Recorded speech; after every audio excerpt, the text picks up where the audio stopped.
Yeah, I want to say we're there. This is what happens every week. So it's not my favorite, but this is what we do. And I scroll until I see us show up. And go here and do this, and we're there. We're good. We're there now. We're All of the confusion. I can shut your in studio mic off now. I'll do that so I'm not. Lord knows the world doesn't want to hear more than one of me. And I got to put these on because I know right now we're probably echoing if I don't. So I'm sitting here thinking to myself, here's what I guessed happened. I thought for sure you got hijacked down the hall by Nathan. Yeah. And of course, then I'm like, for a split second, I'm like, did we not clarify Portsmouth? And then I looked down and you were calling. And you're like, am I in the wrong room? And I'm like, no, you're in the right room because we didn't solidify that this was the right room. Anyway, so you know what? Outside of the legions of fans out in the hallway that wanted your autograph, if you made it here today, we told them that you're not going to be in person. You are remote. This is like when somebody's too cool to be there to win the award, so they send the video to the Grammys. They're like, "Listen, I'm on tour. I'm opening for Post Malone next year. He'll be opening for me." It is NateThology. It's episode 7. And we are talking to Adam Dow, who is in. Are you in beautiful downtown Chickenboro today? Is that where you are? I am in Chickenboro. At the mothership. I have to tell you a funny story. This is ages ago. The one and only John Perro came in, and he sat down in Portsmouth for a coaching conversation. And I'm going to do my best, John Perro. He's like, Tim, I got to tell you. And I'm like, what's going on, John? He's like, I hear you call it Chickenboro, and I just. It comes across as disrespectful. And I'm like, it's a term of endearment. I mean, I'm sure that you would know, being the historian that you are, there must be somebody named like John or Jack Wolfboro. That's why it's Wolfboro. I get that. Yeah. I have a love for poultry, so I've always called it Chickenboro. So General Wolf. Yes, I knew that was the case. Anyway, so we're going to get into it. Adam is at his home office in our Wolfboro office, or Chickenboro, as it were, up on the Big Puddle. And we've been celebrating Nathan. He turned 50, God help him, in August. The company turned 21. And talking to the people that have joined us, been a big part of the story, made an impact on the market center, and arguably, and we'll find out from Adam soon enough, if Nathan maybe had an impact on him. Good, bad, or otherwise. So I'm going to do, when you've been on for Coffee with a Cap or Mega with a Macchiato with a Mega, but I'm going to ask you, Adam, to get us from, for those of you that don't know the whole story, get us from like high school graduation to this, to when you got into real estate. Not necessarily this conversation, but high school graduation to when you decided to venture into real estate, and bring us up to speed. And thank you for joining us. Yeah, no, happy to be in studio. So I grew up in Chickenboro and never thought I would live in Wolfboro because it was a sleepy town. Wasn't really, excited about being here for the rest of my life. So I didn't know what I wanted to do. So I went to UNH, got a business degree, still trying to figure things out.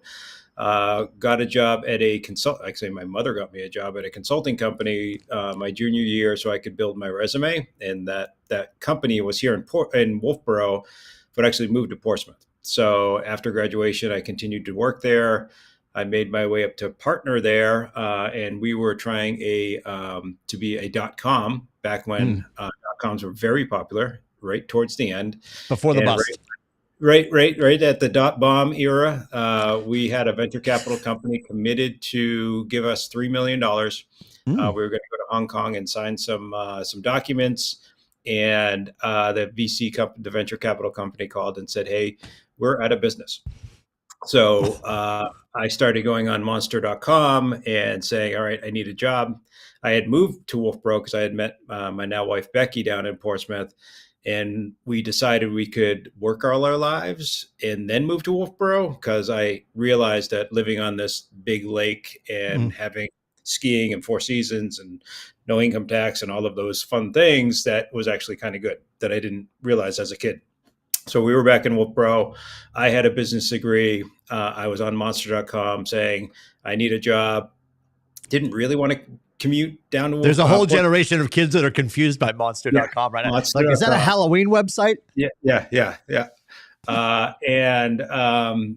So it's like, so on monster.com, looked at this, company called Caldwell Banker, Mm. and interviewed, and they said, yeah, we'll hire you. So that was my research into getting into real estate, was just seeing an ad and calling them up and talking to them. And then It's so funny that you say that and you use the term hire. Cody Gibson last Tuesday in Quincy, or this past week in Quincy, was talking about how he was so impressed with himself because he got hired right away when he talked to his first office. He goes, the thing I didn't correlate is that I wrote them a check before I left the building. Yeah, exactly. And because Becky's like, so what do they pay? I'm like, I don't know. We'll figure that out. So purely commission. And I took their personality test and basically said, run from real estate. And, being an introvert, being not a salesperson, those sorts of things. And I found out 14 years later, when I hired the person that gave me the test, that I scored the worst on that test of anyone that she ever gave it to. So that was my heavy research into it and my, confidence of being good at this. So when you get those results, because we obviously have the KPA here, and Gary's pretty forthright with the fact that he doesn't love the disc, and I understand the disc is malleable. You can sit and sort of gamify the disc and be like, well, I got to convince Adam that I'm operational, and you both know that I'm not that person. But you could answer it in a way that you could fool it. The KPA is, it's difficult to give it a head fake, and it really tells you who you are. But as I always say to agents, this isn't a pass fail. This is not going to tell you if you'll sell real estate. It's going to tell us or inform us how we'll sell real estate. So what was your realization? You're like, you got the results. Obviously, she didn't tell you in that moment, but you got the results and you're like, okay, I shouldn't be doing this. And by that point, you and Becky have realized there's no base salary. So what made you stick to it? I had to. I took the training, and there wasn't another option for me. So I can't swing a hammer, or I can't, fix plumbing. I'm either sell houses or go back to Portsmouth. And so when I was taking the new agent training, it's not rocket science. You have to, talk to humans. So I had a spreadsheet on my cubicle with an empty blank with a list of days, and every time that I had a conversation, I write that person's name in the box. And I had a goal of doing 10 a day. I did some for sale by owners. I did I started Facebook groups. I'm always trying to figure out, all right, what's something that no one else is doing that I can do? So I started a Facebook group for my graduating class, which happens to be in this town. I started a Facebook group, so it was when Facebook groups weren't, prevalent. And so I got a deal from a mailing. I got a deal from my high school class. I got a deal from my church. Like I just started doing everything that I could until I found a lane. So you're building your business. You're with Coldwell to start, right? Yep. Like talk about the iteration of how you find your way. And I can't wait for you to tell, because I quote the story all the time when you end up going to FSO with Nate, because you were like, we just talked to Troy most recently. And Troy said it got to the point where he had been taken to lunch by Nate so many times. Nate finally said, "You're paying this time." And that's when Troy said, "I have to make a decision because this is going to get expensive." Well, that's where Troy and I are different. I didn't let Nate pay because I didn't want to feel like I owed Nate anything. Right. Troy's like, "No, go ahead. If you want to pay, go ahead." Sure. Yep. Well, he's a cheap date. You just need to get him a peanut butter and jelly. So at what point you're banker. Yeah. And then for me, I was like, all right, I looked at the landscape. There's 150 realtors in Wolfboro. There's 150 sales. Like, how do I get everyone to say yes, or one person to say yes to me and no to everybody else? It's when the internet was coming. I knew what cost per click was. I knew some things from my previous job at the consulting company, but I didn't have any money. Like when I left the old job, they owed me 40 grand on paper. Never saw that. And so I was like, all right, how do I do this? So I actually went into a website company and said, I don't have any money. Here's my resume. I think I'm going to do okay at this. I did really well on a test. No. But I said, I'm going to treat you like a referral. I'm just going to, every time that I sell a property, I'm going to reinvest 25% into my real estate business or my technology, which is going to be you guys. So they were motivated for me to do well. And we did cost per click advertising. We did a lot of search engine optimization. We still use a version of that website today. Sure. But it got to the point where people were calling me adamdow.com at the different places. And I had shirts, adamdow.com. Everybody in my town knew I was a realtor because I wore a golf shirt with my logo on it every single day. I wasn't that secret agent, even though I found ways to be very out front without having to be out front. My first website, I had a featured property, but I also had a space. I had them build a space for a featured business. So I could have a very easy phone call and say, I have this website. It's actually doing really well. I'd like to feature your business on there. I just don't want to feature just real estate on there. Would you mind if I did that for the month of August? And they would say, great. How much do I owe you? I'm like, no, I don't want any money. I just know you do a very good business, and I'd like to promote you to people that are new to the town. So now I'm bringing value to somebody. And cross-pollinating. Yeah. So the website did well. I got recruited over to Prudential. They were doing some of the high-end homes at the time. When I was in the Coldwell Banker training, they said pick a farm, and I said, well, I grew up on an island, visiting an island, my grandparents' island in the beginning, or growing up. So I know that area. I feel comfortable talking about that area. And I wasn't picking waterfront because it's, higher price points. And I was just picking it because I felt comfortable in it. That's what I can answer. So I started doing pretty well in that, combined with the website. I think I was number one in Wolfboro my third year.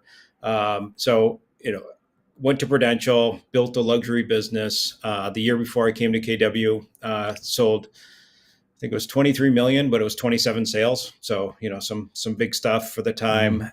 And then Nate started asking me to lunch. So there was a 3-year dance. So are you turning down the lunch date, or are you going Dutch? Like what happens here? Because you talk. Oh yeah, no, I go. I like talking real estate. Like Sure. if I could get a tidbit or learn something, I love to learn things. So I would say, Nate, I'd happy to come, but we can split it if you want. I don't want you to feel like I told him I'm not joining Keller Williams. There was no office here. There was no office in the Lakes region. It was correct. He was recruiting me to Portsmouth. Yeah. Well, and at that point we were threatening to put a flag in Chickenboro. Yeah, but nobody believed us. Wanted to. Who doesn't? Yeah, Chickenboro is great. And now he's selling you a good town by moving up there. Yes. Yep. So now he's up there. So now he knows more people than I do. Yes, Mayor McCheese. So how does it get to the point that you finally, because you're not coming over? Like you had no desire to do that. Why would you? There's no brick and mortar.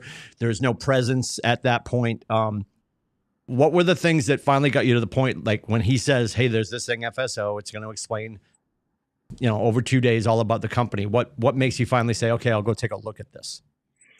Well, it was February and it was freezing out. And I had a good friend in Austin that had moved to Austin that had got into real estate when I did. And we had kind of, watched, he went into new construction, but I did the residential.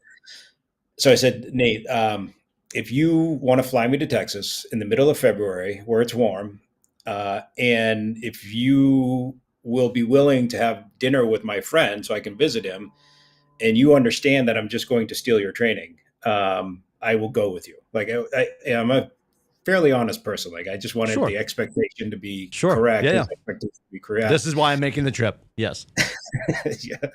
And I had over the years got my footing underneath me, done some, was good at real estate, and I was helping the broker at Prudential to do things, help design a website for him, and helped with training of the agents, and kind of worked my way into a leadership position there. And so I knew the pain that can come with being a broker. I knew the pain. It wasn't, a great, we were coming out of the hard stuff.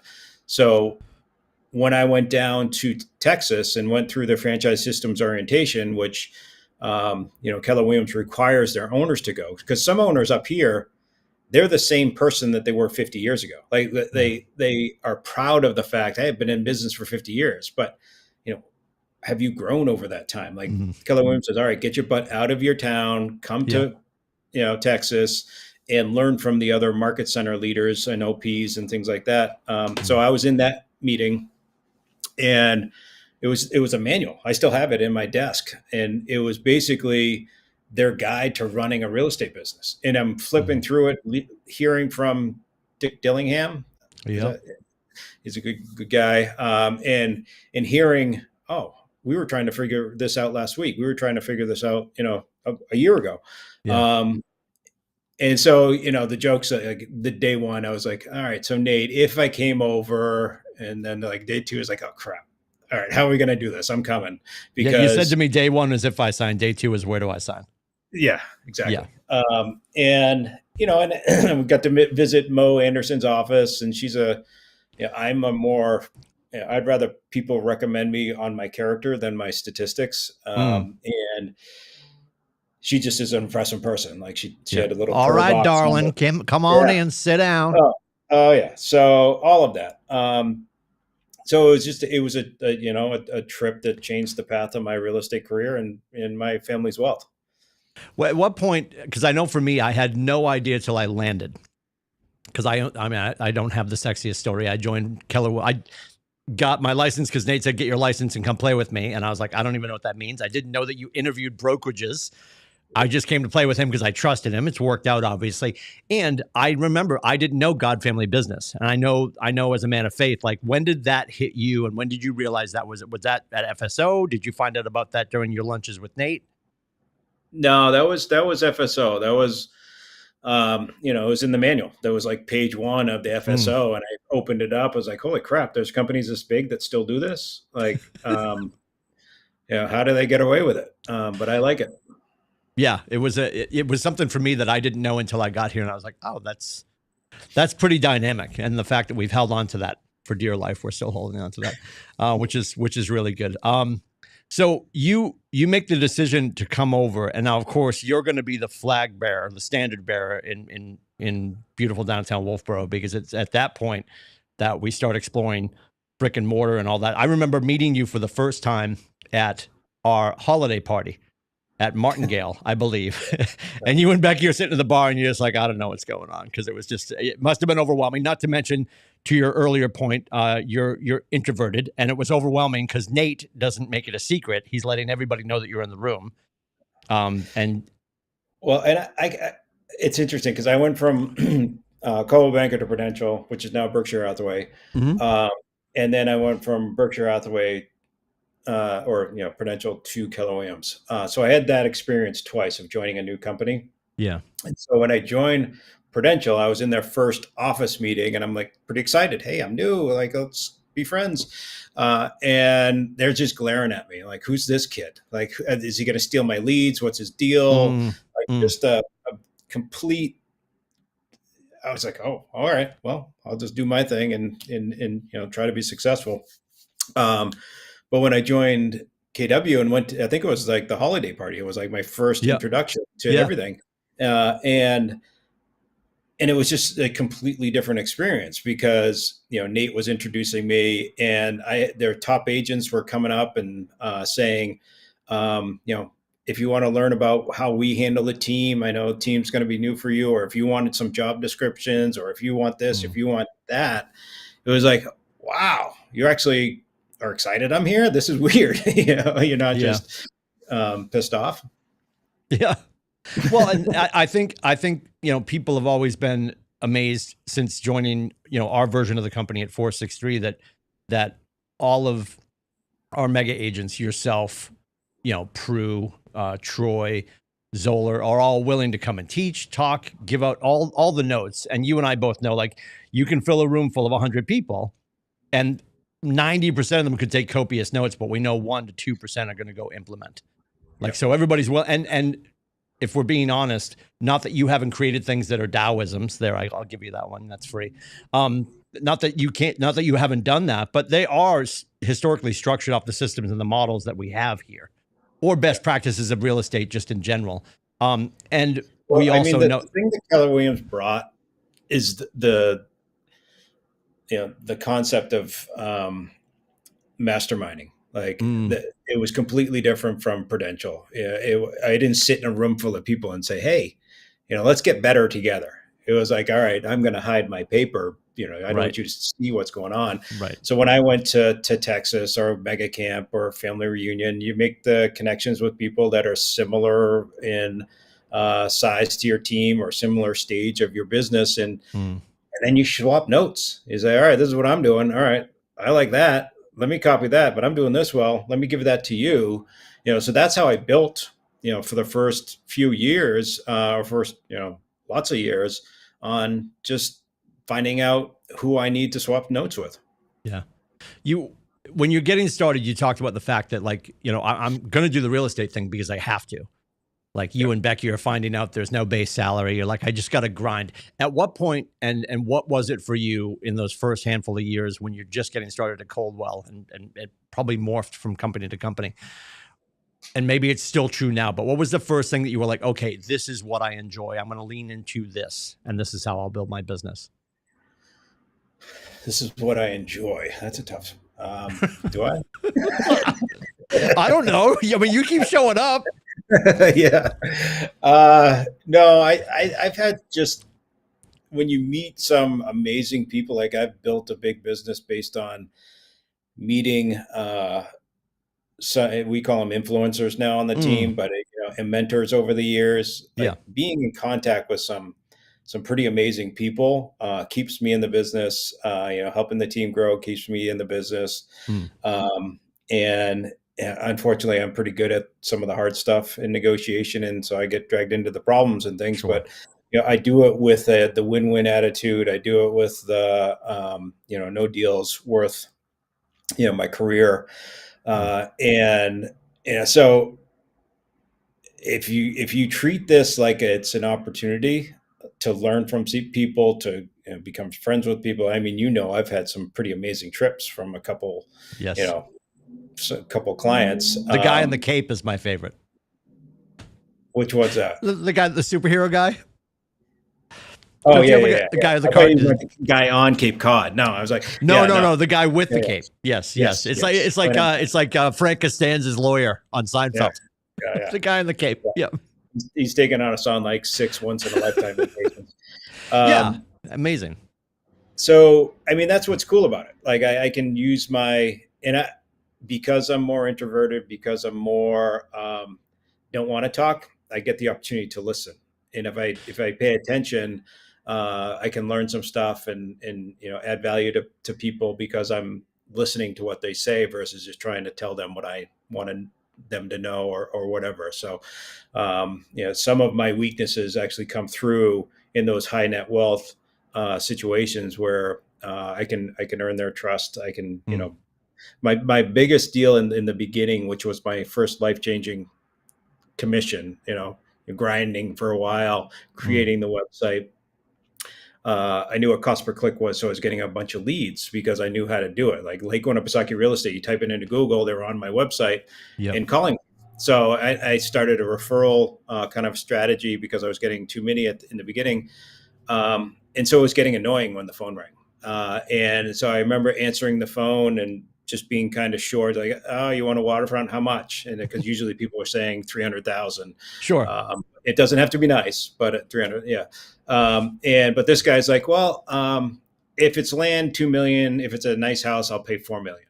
I was like, "Oh, that was a lot of money in 2004, or 5." That's a teardown now. Yeah, exactly. But I was like, "Oh crap! Let me go into a different room," because there was like kids all around me. It was like a birthday party or whatever. Yeah. The guy name was Jay Graff. It's a super guy. He and his wife were looking at a map of the United States, and they had successfully done life so they could be anywhere in the world. So they had pins in where they were going to visit. Amazing. And they said, "All right, we're going to spend a summer, visit a whole bunch of places."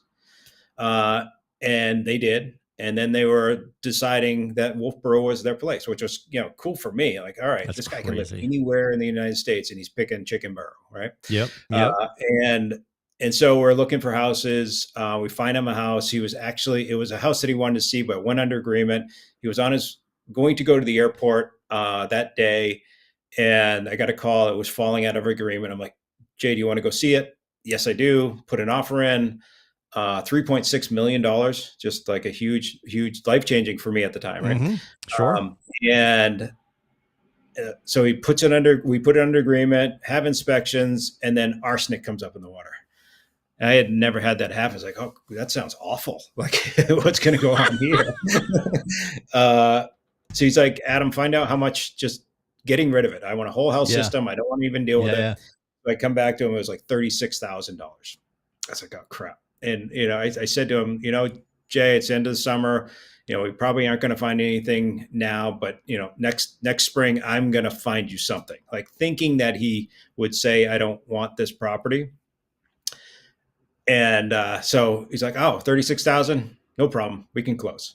Like, so I went from, we're going to lose this deal and we're going to find him something in the spring. But what I found out later is he told that story of a young kid who he knew I was young because I told him. Knew because I told him, knew her.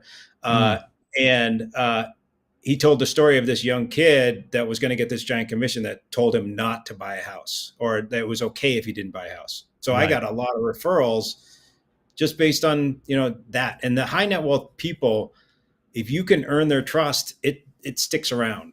Yeah. Yep. Yeah. I mean, you talked about influencers and I guess the word that we've always said here is like your wealth determiners, and you never know who that person's going to be. It could be a dog walker in a nice neighborhood. Like, you don't know who it is. It doesn't have to be some CEO. Yeah, you never know who. Yeah, exactly. With what you were just saying, it reminds me, I was having a conversation with one of our great agents in the past year, and she was talking about the fact that in one day she had this monumental close, big number close, and then she had the close that helped this father and his daughter not get evicted. And we were having the conversation about just like, there are two checks. One's monumental and it's going to change the next couple of years, and I'm paying off some debt and all this kind of stuff. But she's like, she's more excited about the emotional attachment, and again, we're supposed to be devoid of that, and we're supposed to insert logic and separate the emotion. But she's like, I'm more excited about the emotion I'm going to get out of a deal. And you've had such a huge swath of transactions and experiences with clients. What's the one that sticks out the most? And I'm just guessing, and I'm not trying to feed you this, but I'm just guessing it probably doesn't have to do, like, the price tags are a great story, like selling the biggest waterfront or X, Y, or Z. But like, what's the one that you look back and you're like, this is the one that I will talk about for the rest of my days? Well, it's funny because I was doing well on the luxury stuff, doing the waterfronts, and then I had a friend of mine saying, "I just listed my house." I said, "What? No, you didn't. I didn't do that. Didn't come across my desk. Yeah, you just do that waterfront. You just do that luxury stuff." I was like, "All right, interesting. No problem." And the problem was I wasn't celebrating the other, deals as much as I was like promoting, celebrating, marketing, whatever, the bigger stuff. And I remember the deal that was happening right around that time where Sharon had helped an older gentleman sell a house, and he had this like mortgage that was awful. I've never come across that type of mortgage again, but it was like a month's process of getting him out of this crazy mortgage. And it was $100,000 house, and a buyer was a family, family of four. So every time I used to go by the house, it'd be like one light on because he was saving heat and energy and things like that. Sure. And then we sold it to this young family, and the house was lit up. So I went by it, and I was like, it just like made me feel really good about one, helping this person move on, and two, helping this family find their first home that was, inexpensive for Wolfboro. And I took a picture of it, like had the house lit up, and I just put on Facebook, like thanking Sharon for all the hard work, and just being a part of that transaction and helping this whole situation happen. That's I felt better about posting that story on social media than I do posting the $10 million house or whatever. Sure, I love that you brought that up, because I think Wolfboro is certainly one of the towns that people don't realize. They just assume everything is old money. It's on the water. It's either generational wealth and they inherit it, or it's a guy that's just sitting there day trading until he takes his boat out later. And I think people don't realize there's also the Cape up in the woods with the guy who's going to get home at 5:30 in a dirty blue shirt with his name monogrammed over the top and grease under his fingernails. Like, it is a tale of two cities. And I think a lot of our agents who are getting into luxury or have a strong focus on luxury, not that there's an issue with that, but I've always said to people, like, even our greatest teams, like the Dow Group, you're going to have your rocks, your stones, your gravel, your sand. And if you don't have a bakery case full of all the things, the wedding cakes are great, but they bring awesome conversations, but fewer awesome conversations. And you got to serve the whole community. So right before Nate got me to come over, Sotheby's was chasing me pretty hard. And we were actually going to open in the same building. And I was going to be the broker and all that stuff. And there was two things that was wrong with that plan. One is what you're talking about. There's not enough luxury. It's just like big check, no check, big check, no check. And the no check could last for a long time. I lived that. It was brutal. And it's like, all right. Is the luxury going to sustain my business? And then I thought, it's doubtful that it's going to sustain my business, but it's not going to sustain my friend's business. Like, I can't invite other people to come in and, I'd rather work with people. My term at the time was, I don't want to be an island of success with, just no one around me. Right. So when Keller Williams came around, when I thought about Sotheby's moving in here, they're, got a good brand. They would sell some nice real estate. But with Keller Williams coming here, I could invite my friends, and I did. I'm like, you know what? This is a good company. It's got great training. I think you can, have a great business here. Yeah. So that was the difference. It was because we've sold like 2,200 homes under $1 million and 300 homes over $1 million. So if I ignored, crazy. Yeah. Because I think the misconception would be like, oh, wait a minute, he's got his numbers mixed up. Yeah. I mean, there's just not that much. I mean, and Keller Williams sells the most luxury, over 1 million homes in the state of New Hampshire. But the residential, I joke, the residential pays the bills. The luxury lets you take vacations. So you dropped the L word in there, the leverage piece, and not that it wasn't something you were thinking about before you got to Keller, but we hammer away at its leads, listings, leverage. And what was that first piece of leverage for you? If you were thinking about, like, okay, I've created some revenue, I can invest in my team or start to build a team. What was the thing that was most important for you to take off your plate first and start to leverage out? So I'm more of a dive in the deep end and throw people in the deep end. So when we came to KW, came over with Sharon and a couple other people, but Sharon and I teamed up. Like, we're at KW, they're about team, so let's just be a team. Like, which I don't recommend as far as partnering with another agent, getting your admin first. Sure. But Sharon is a great compliment to me. Like, she basically was very strong in the things that I was weak in. So we got lucky in the fact that, our partnership was very effective. She would, when we first came over, we learned about the database. I never really had a database that I worked for 9 years, or 10 years or whatever. And she made me sit. We didn't have an office. My friend Jordy let me sit in his office for a while. Yeah. And she said, sit down, and brought up a name in my email, or brought up a name in my phone and said, all right, who is this? Where's their email? Where's their phone number?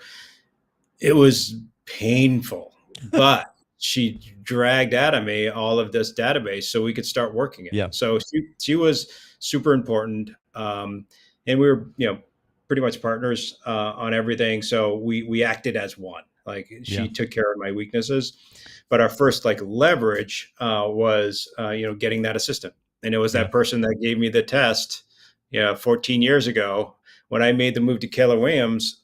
She called me up and said, "Hey, I want to work for you," and I was like blown away. I was like, "Really?" Yep. I was like, "I can't afford you," and she said, I don't care. Let's figure that out. So we did a lower salary, but she bet on us being successful. So we did a per transaction bump. Yep. And she did very well on that, which was great. We're talking about Paige, I'm guessing. Yes. Yeah. She drives a Range Rover. Yeah. Oh God, so good. All right, so then you get to a point where, like, and it's fascinating to hear you say that the database was a challenge, because if I, to this day, when I drag Nate into a classroom of our fresh off the boat agents and say, hey, listen, what's the thing if you could turn back time? He would always say, I always joke about him, like, if you're driving around with cocktail napkins and 3M notes flying around the cab of an F-150, you're doing it wrong. And I'm making fun of him because that was his database until he got the right people around him to sit him down and say, who's Tim, who's Timmy, who's Timothy, because his phone is littered with all the first names. And he finally got it straightened out. You've always been really strong on having your pools that you're calling, and your team is real big on, talking to your top 100, talking to your top 10. And something that gets thrown around in real estate that drives me, it fascinates me, I'll be polite, is everybody talks about their sphere of influence. And I'd argue there's two circles, and I think you and I are on the same page. Everyone has a sphere, and then inside of that is their sphere of influence. Because your Aunt Julie is sitting at home talking to her cat. Like, she's not moving the needle for you. We love her, and we're going to help her someday, but she's not moving the needle. The sphere of influence is like people that you have influence over or have influence over others. And you're always like, who are my top 10? Who are the prime movers? And how do I add to that so I can help more people? What's the conversation when somebody joins your team and they're coming in with their list of names? Like, what would be your recommendation to somebody listening right now that's just like, I've got 10 names in my phone. What do I do next? We do have a requirement that unless you put 200 people into our database, you can't get leads yet. Love it. So there's a hurdle there. And I mean, I'm along the same lines as you. The sphere of influence, you can know a bunch of people, but still have a zero in real estate business from that. So that's why we dropped sphere of and just said influencers. That's what we call them. And we define influence as people who have influence in the community, but also use that influence for you. Because they can have influence and they could be great people to know, but if they don't give out your name, that, again, not worthless for your real estate business. So we have our top 10, which is basically the most important people in our real estate world. They give us business. Mike Agnon said they lay down in traffic for us. If somebody says, I'm going to list a house, they'll knock people over, knock over the kids and ladies to get over to them. And you have those in your life, and they're very easy to stay in touch with because they're probably friends by that point, or mentors or what have you. And then we have our top 100 influencers. And those are the people, like, for me, if I get a call from somebody and say, so-and-so told me to list my property with you, but then I think back, I haven't talked to so-and-so in 2 years, shame on me. So if you've got a system around the top 10, top 100 influencers, that's going to produce a huge business. And then you add on top of that, the other 100 is the 100 people to know, allied resources, professional providers, whatever you want to call them. But the way I describe it is like, here's 100 people to know in Chicken Barrow. Like, it's a piece of paper with everybody who could have a shared client with me. And, because some people that are influencers might be retired and they don't want to talk to anybody. They don't want anybody new in their life. So that's why we've got the two categories. But the 100 people to know in Wolfboro, 100 influencers, then that top 10, they could be a person to know, they could be an influencer, but it's the people that we really pay attention to. You've got, really, you've fleshed out your team. You've got a human in almost every categorical chair that Gary would say you should have to have a solid team. Bringing Becky in and having her be in charge of, I don't know, more of a liaison for the humans, right? Because you're the operational behind the scenes, and you're going to be working like on the vision of the team because somebody has to be casting that vision. What is it now? What's the relationship now when somebody's, you spark a conversation with somebody, you think they might be a fit? What's the process of deciding if they're going to be the right fit? Because we can just add people, and I know you've seen it happen. We see it happen all the time. People just add bodies to the bus, but the process of making sure, like, hey, we have this seat available on the bus and it's for somebody in particular. How do you know they're a fit? And it's not always going to be perfect, but what process do you use to make sure they're going to carry the standard of the Dow Group? Yeah, so I used to think that if you were in real estate or if you were from the area, like if you knew real estate but didn't know the area, or you Mm, knew the area well but didn't know real estate, I could help either person. I've found that it's very hard to help somebody that's new to an area get up and running in real estate in a fast enough that they appreciate the team. mm, And so if somebody's ingrained in an area, then I'm very interested. Like if they're on a charity boards or they've been a part of different organizations that go to a big church or whatever, like sure. they're ingrained, right? Um, that's the conversation I want to have. So my conversation, I just had one today, is all right, culture and integrity. Mm, Are you going to fit?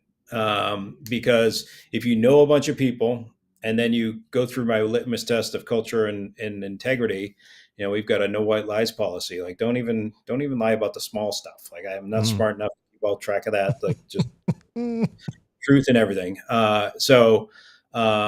And then they go through. We've got a full time person that helps agents get better. It's kind of like your position, but for the mhm, team. mhm. Uh, and Ryan. So I just told that person, talk to Ryan, get the details on the different things, and then they can talk to Becky about some of the mechanics of the Yep. team. And we've got a full set of people, but are they in the community? Because we're trying to spread out and find area experts. Yeah. We get the website. If the buyer calls, instead of me, it's always been the challenge of handing people off. It's your name on the Yeah. sign. Why am I not talking to you? Mm, So I say, oh, yeah, very happy to meet you. Where are you looking?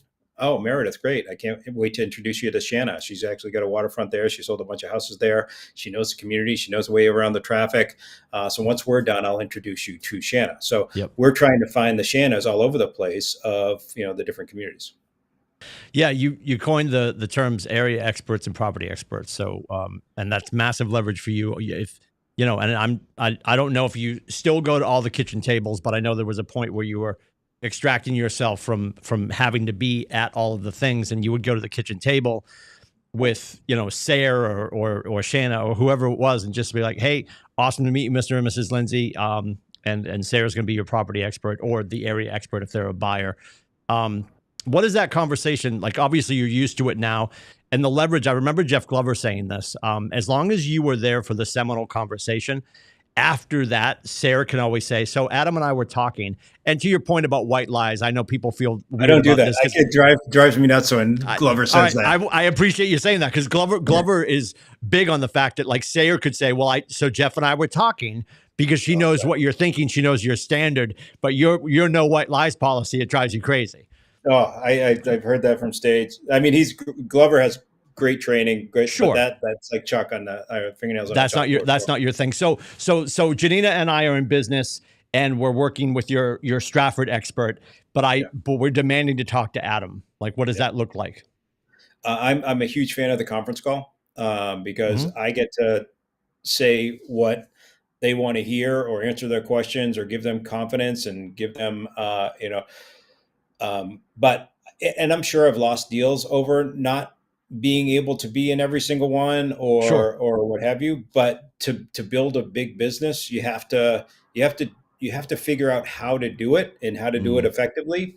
And so it's a lot of the training where we just did a scripting. Did you hear that, Tim? I did a scripting class. Isn't that I love crazy? that about you. I know you and I have always fought. You're like, you shouldn't say the word scripts. Nobody, and this is before all the lawsuits. You were like, nobody wants to say the word scripts. And I'm like, well, that's what we're using, damn it. Yeah. The words on the I paper are wanted you to scripts. change every single class to negotiation class. Yes, negotiations. Yes. So, um, you know, we were talking about how to flip the script. Like if Mm, there's somebody down the street, they're going to go and say, well, Adam's got this team. You'll never talk to Adam. That's how they try to get business from us. So if they can explain why the client actually benefits by them being the area expert and them being the yes. property Yep. expert, and so it's been successful. Like Yeah. I know because I've seen both sides. I've seen me doing everything, and then I've also seen Tessa, Ben, Ryan, and the area expert do everything, Mm-hmm. and me doing everything is not that good. So like I know it's a better product, so I just have to trust Yep. that. Yep. One of the best stories is obviously because you've been in town all this time, and now your business has flourished in town. There'll be an occasion where, and she's going to actually be on. I think we have Rachel Xavier on next week, and then we have Mother Dickey coming on. And Tara tells a story where she'll be in town, and she's like, "Oh, you blah blah. And what is your husband doing?" She's like, "Oh, he's with Keller Williams," and they immediately say, "Oh, he must work for Adam." And as you know, like Nate said, he's like, "Well, I do. Like, yes, like he's one of my agents. I do work for Adam." So, and Tara's just like, "Yep." Like, cause why fight it? Why fight it? You know? Oh, it's too funny. Too funny. You must work for Adam. Yes, we do. Yes, we do. I do want to spend a little time, and I don't want to keep you until 4 o'clock, although we could talk all day. I think what's been really important, and I touched on it a little bit this morning and teased that we would get to it, only for the fact that what we do in the morning before lunch to build our businesses can be like the heavy lift. It's the 80,000 pound phone. It's the jobby job part of what we do. And I wanted you to talk a little bit about your nutrition and fitness journey that you've been on, and how I have to imagine, only for the fact, and people look at me now, they're like, "No, you're a few cookies over." When I lost my weight and I was running Boston's and all that stuff, I remember walking into the office and feeling like, okay, I just, like, the worst part of my day is behind me. Like going to the gym when you don't want to, or going out and running in the winter to get ready for Boston. And now you're walking into the office, like, this is the easy part. How much has that changed your mindset, the way you present? And you've always been healthy, but you've made a couple things. I hope you don't mind me sharing. Like, I know that you made a social decision a long time ago to just not drink anymore. And we've had a lot of people at our market center who have done that. That and you're absolutely, like, even when you're traveling, you're at the gym. Like, you don't like, "Oh, I'm away for a few days." Like, you're really big into it. And talk about you and Becky and what you just did with the Everesting. You just did that whole thing, but how it's affected your mindset and how it sets up your day for success. Yeah. So starting the team, there came with some responsibility, frankly, responsibility that I should have because I have a family. I'd have a couple drinks or go out, socially or whatever. And I wouldn't get up in the morning, or I wouldn't, I'd be tired in the morning. Like it wasn't, I say it wasn't affecting my work, but I wasn't 100%. Like I wasn't hitting, with all cylinders. So Sure. Becky had quit before me, then I'd have God a bless beer her. every once in a while. Yeah. And then if I had one beer, it felt like I had 10. So I'm like, what am I doing? I don't need this anymore. And I didn't actually quit. I heard somebody say, I think, like, I retired, like I retired from drinking. And so I don't know when I'm retired, because it wasn't a conscious, I'm never going to have another drink. So it's been years, maybe 4, maybe 5, maybe even pre-COVID. So it's been a while now. Yeah. But then, now I'm doing CrossFit, and it's more of less about the CrossFit and more about, if I sign up for it, I go. Yeah. Like, and so when I'm on the road, I find a gym, I sign up for it, and then I go. And they're the coach. Like, I'm a very bad coach for myself. Like, I'm 2 sets. I was going to do 4 sets, but I think 2's enough. Like, that was, get out of there.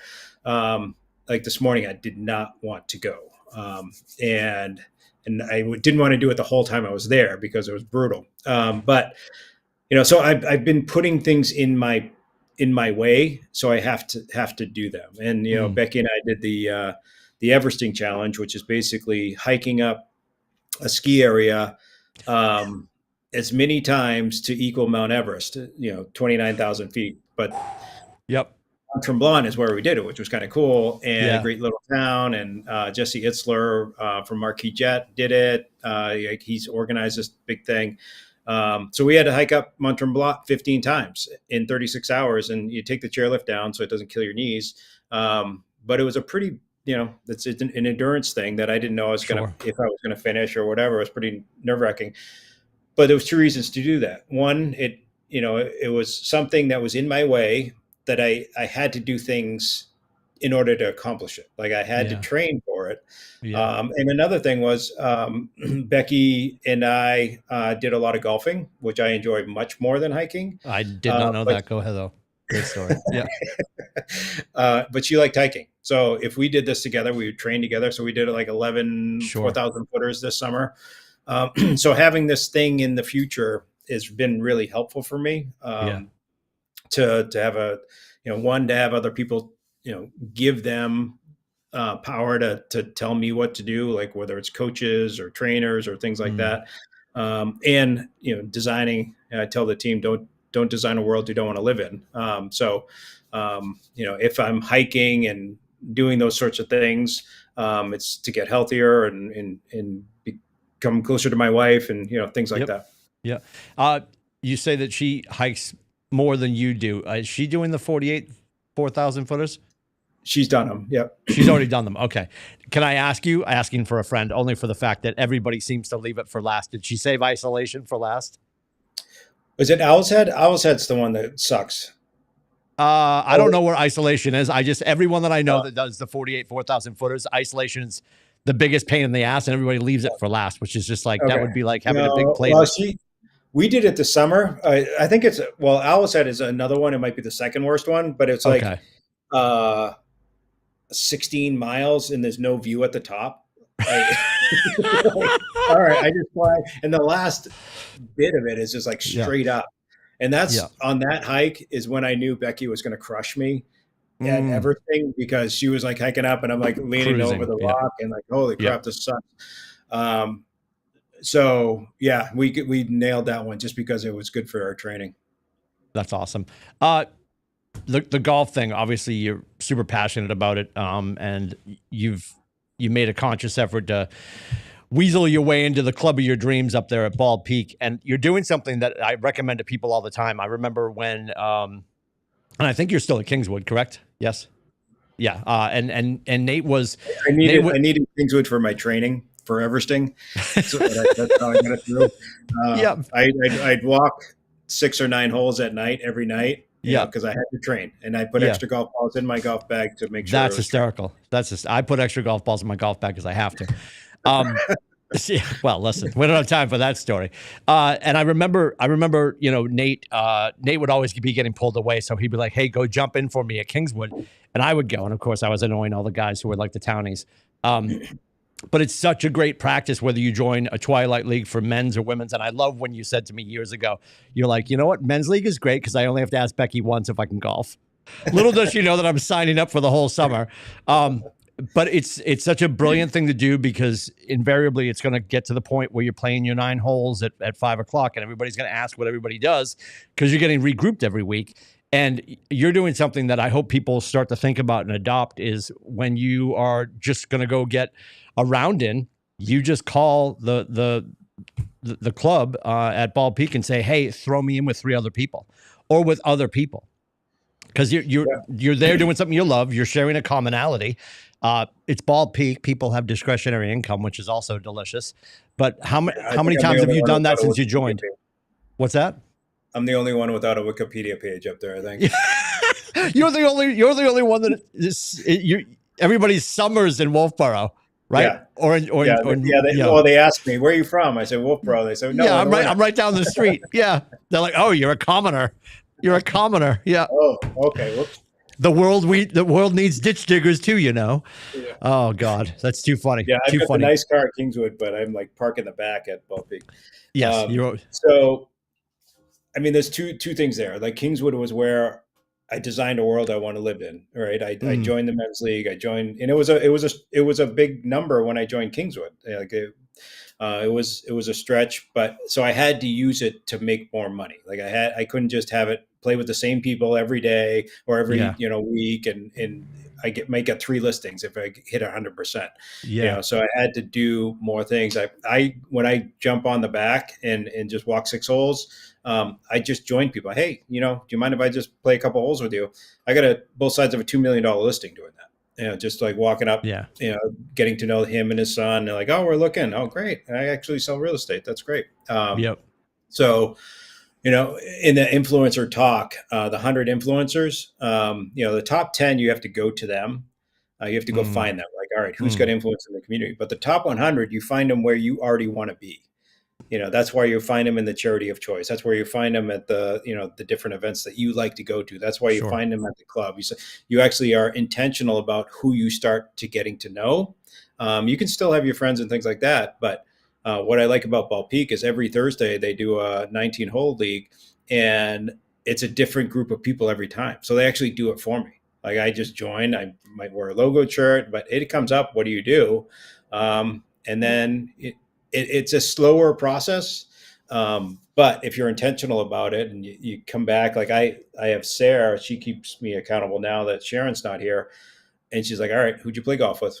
Are they in Brivity? Are they in your database? Like, yeah, we have a sheet that we keep a lot of the stuff together. And there's just a tab that says proximity. Like, who are we in proximity with? Yeah. Who do we still need to pay attention to? Because if we're doing these things and things that we enjoy, we might as well get business out of it, so we don't have to do additional things to get business. Yep. When I'm sitting with people, and occasionally I get the chance to sit with somebody who's sort of making their decisions, somebody in our ecosystem will be like, hey, I got a friend and I want them to talk to you because they're going to have to tolerate you for a little while they're getting started. And when they're shopping around, and I'm really forthright, I'm like, listen, I don't have a sexy story on how I got here, but I encourage people, even as they're in the midst of their decision, make sure you go shop around.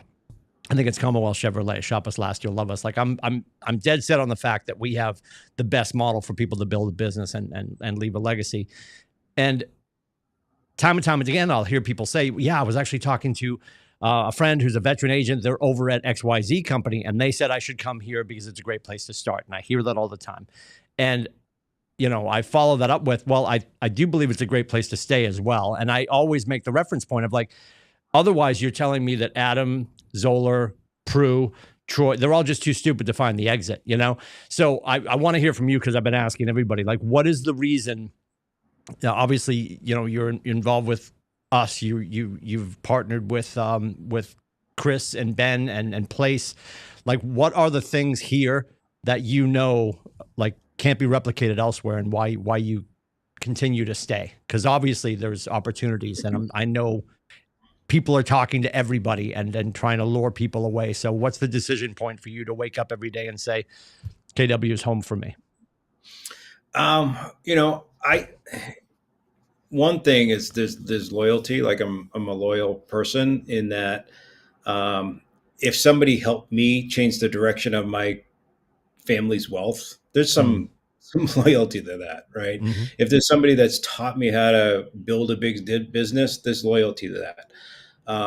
So that, you know, one, it's just the way I'm wired. But two, I'm not doing it blindly, right? So if I have a real estate problem, or if one of my teams has a real estate problem, you know, Jen, Jason, Nate, like this is when it's really bad, right? And they're very good at dealing with that. I don't know how they do it. But I would hate to be that person. Like, people always ask me, why don't you just open your own brokerage? You got enough people. Yep. I don't even think about that ever, right? Because there are things that are being handled at such a high level at KW, Coastal Lakes and Mountains, that I just don't want it. I don't want it. Like, I don't want to deal with copiers. I don't want to deal with, you know, some of the stuff that you guys get to deal with. But and then there's the masterminding, the culture, you know, the sharing. And KW 463 has a very unique thing in having the mothership in Portsmouth, but having, you know, an office here in Wolfboro, having Maine, having it all over the place. I can have 22 agents spread out across the you know, the state. I'm paying for one little tiny room. Like, if you want to build a huge business or big business, then this is the easiest place to do that, and still have resources, still have a place to meet, still have, you know, bodies to you know, because I think if you work together with people, you get stronger. I want to be in the room with people that are smarter than me. I want to be in the room with people that are as motivated as me. I want to be in the room with people as ethical as I am, you know. So, not saying that there's other companies that aren't like that, but that's what we're founded on. Like, that's what we want to have happen here. And I've heard from other people that, like, Jump or, you know, different things, and there's not really this is so much better, like, or even better. And, you know, a lot of people have come back. So the grass is greener isn't something that I'm tempted by, but I also know it's not there. Yeah, I appreciate that. So, with everything that you've done, and obviously you've made a couple of changes insofar as companies are concerned, and now you're here, and we're thrilled to have you. What's the piece of advice that you'd go back and tell, freshman year Adam Dow? What was the thing that you would do differently? Not full of regret, but just you would have approached it differently. Yeah, I get this question quite a bit, and I've kept it the same just because when I was the first 10 years of business, I was doing the high end, the luxury, and I was super creative. I had a marketing background. I had, doing the website, like I was doing all this creative stuff, but nothing was ever the same. Like, and then I have people calling up and say, Adam, you just did this amazing brochure for this person. How come I don't have that? Oh, let me get you that. Like, so it's always a catch up. So I would have focused on process a lot sooner. Like if you're a new agent and the first thing that you should do is create, what am I going to do for a listing? Like, and you can get a lot of it. It's all standard, get the tax map, get the deed, but write it down, create your own checklist of this is what I'm going to do for every listing. And like the unreasonable hospitality, what am I going to do? I'm going to be 95% systemized. And then what's my secret sauce? How am I different? Like as a new agent, got to really figure that out. And then have that be 5%. Don't have it be 90% like I did for the first 10 years. Like have that be 5%, because I just came out, I was in Portland talking, because I think that if we don't have margin, then we can't have white glove service, because that was the panels, like white glove service. But in order to have margin, like when somebody says, hey, I got a last minute showing, or, that sort of thing, if you don't have process and leverage, you can't have margin. Like, so you have to have a way to do that. And I think as a new agent, what I would have done differently is been creative, then systemized it. Been creative, systemize it. Like do the 95-5 rule in creativity. You've been a great resource for 463 as a luxury ambassador. Now you're the regional ambassador for New England for luxury. If somebody is curious about getting involved with that, what would be their first steps? Because I know sometimes people feel like, commercial is behind this gated community, and it is, because you have to be part of that. But like, they've changed the rules around luxury, but what's your best piece of advice for somebody that's maybe just getting started? They know that's what they're aspiring to, but what should be their seminal steps to get started? So there's discoverkwluxury.com, which is the website, discoverkwluxury.com, which has some information right now. We're promoting the symposium that if you can afford it is a very, very good thing to go to. That's at the PGA headquarters? Yeah, unfortunately, we're going to have to play some golf. I might be flying down a day early. I heard about that. I'm like, you bastard. That's going to be fantastic. Fantastic. Yeah. Good for you. Yeah. The KW Golf is doing a KW Cares event, so I'm giving to charity. So I'm going to play some golf. Yes. But the biggest thing that I think that people should do is catch up on the monthly call that Brady Sandahl does. It's the first Wednesday of the month, which is a pain in the butt for us because it's the same time as contracts, and contracts is another reason that I'm at KW, because I want my agents to be in that classroom every single week. But that it's like, if you start at week one and make your way through and then keep up with it, it's some of the best sales training, luxury training. Brady Sandahl is a very impressive person. Yeah, that's awesome. And, so that would be my number one thing, because you're going to learn how to sell. You're going to learn what luxury is. You're going to learn what KW luxury is. And then there's going to be lots of stuff that he'll tell you to do from there. But that's what I would do. When you've been in the room with him long enough, you'll go home and you're going to want to yell at your kids, but you'll lead with ladies and gentlemen. Yes. Ladies and gentlemen, pick up your room, for God's sakes. Yeah. Awesome. Adam, I'm going to let you get on with your life. I'm glad that you found the room. Yes. And we were able to connect. I'm going to put discoverkwluxury.com. We're going to throw that in the liner notes on the face space. So if you guys do have curiosities around that, Adam is in beautiful downtown Chickenboro most of the time. And if you can't track him down, we'll help you find him. He is our liaison for luxury for the New England region, and also huge ambassador within the Market Center as well. So Adam, thanks so much. Tell Becky remind her that you outkicked your coverage, and tell her I said hello. Will do. All right, brother. Take care. Have a great weekend. All right, you too.